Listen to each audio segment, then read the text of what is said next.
During the American elections, I was critical of both parties supporting the war in Iraq, and the only difference was who would do it faster or who would do it in a different way. Here in Canada, we're no different in Afghanistan. All parties are supporting our troops in Afghanistan. And my question to the Peace Labor Forum and to the presenters is, shouldn't we be criticizing the NDP for not being clear against our involvement in Afghanistan? They were opposing the length of our stay from 2 years to 1 year or something like that, but they were not opposing our presence, our participation in Afghanistan. I think if we've been active in the peace movement and in social justice issues for a long time and anti-war movements, we have a pretty instinctive reaction, all of us in this room, to having troops anywhere around the world. But it's not my experience that our co-workers in the workplace all feel that way.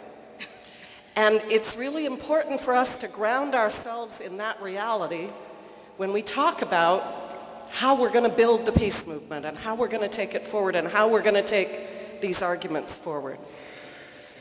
Working people, I mean, many of us have very strong pacifist instincts. It's what first drew me to, you know, the peace movement and the women's movement before I was even in the trade union movement.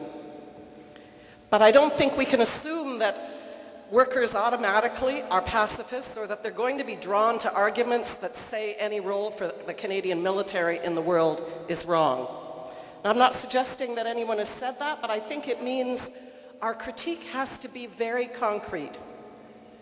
Because I spoke to a sister at the break, a teacher who had to leave to go to another function, active on all kinds of social justice issues. She says, I wish I could be here for the follow-up discussion because I absolutely don't think that we should be in Iraq, but in Afghanistan, God damn it, look at the horrible lives that women have been subjected to at the hands of the Taliban, and surely we need to do something about that. That's part of our social responsibility. So I'm too close to the microphone, sorry. Our technician left, unfortunately. So I think we need to be able to take on that argument. We need to be able to talk about what kind of a progressive role Canada could play in the world, and what we think they should stop doing in the world, which is deeper and deeper integration with an aggressive warmongering role in partnership with the United States. Absolutely.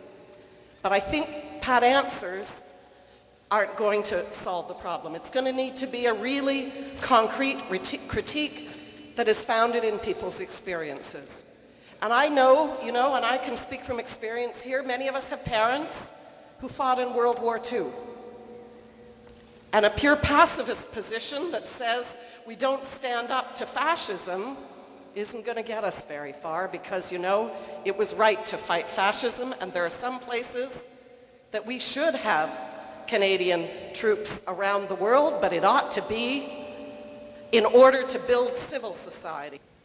One of the questioners raised the point that at one level, and Judy alluded to this too just now around World War II, there is this instinct that we encounter, which is, and this incidentally is why Harper's line about not wanting to cut and run resonated so effectively, I think. People don't think we should cut and run, and they do think we have a responsibility to help elsewhere, and the role of women in Afghanistan and so on. All of that is to be encouraged, right? That's a good instinct. So how do we connect with people? I find just inviting people to ask the question of themselves, what is the trajectory here? The longer we are there, the farther away we get from the goals you say you want to see realized. The longer we are there, the more Afghanistan starts to resemble Iraq. The longer we are there, the more untenable the hold of the current government becomes. The longer we are there, the more the Taliban have a raison d'etre and start to regroup. The fact is that in the last election, to my knowledge, with the possible exception of CUPW, Deborah could maybe, there wasn't a single union in Canada in the last election that had called for Canada to get out of Afghanistan. There wasn't one. And I don't know how many there are yet today, but I will tell you that a point that Brother Giorgetti should have made this morning and didn't, at the last meeting of the, I see Sister Byers here, at the last meeting of the Executive Council of the Canadian Labour Congress, there was a unanimous position taken for the immediate withdrawal of Canadian troops from Afghanistan. I spent a very brief day on Parliament Hill a few weeks ago with a guy named Sadiq Wira. And if you haven't heard his name, I'm working full out to make sure that you do very shortly. He's an Afghan-born, Canadian-educated diplomat who travels back and forth between his home in southern Ontario and Kabul. And he's working with the Karzai government. And what he says is that the West stumbled into a civil war that was going on September 10th, 2001, and didn't really change on September 11th, 2001. But what we did was we weighted it on one side. And there was devils all the way around, but we made angels out of the Northern Alliance and devils out of the Taliban, when really there was problems all the way around. The peace process cut out the Taliban in the bond negotiations that set up the current Karzai government. And that was a mistake. That was a very, very bad mistake. And he says, what you've got in terms of insurgents, they're not all Taliban. You've got people with local grievances. You've got people that are, opposed to the West, but there's other people, all kinds of reasons why they're in. And it's the war on terrorism, the U.S.-led war on terrorism, the counterinsurgency that is driving everybody into the hands of the Taliban. And so what he says is, look, the government has this 3D approach, they say, defense, development, and democracy.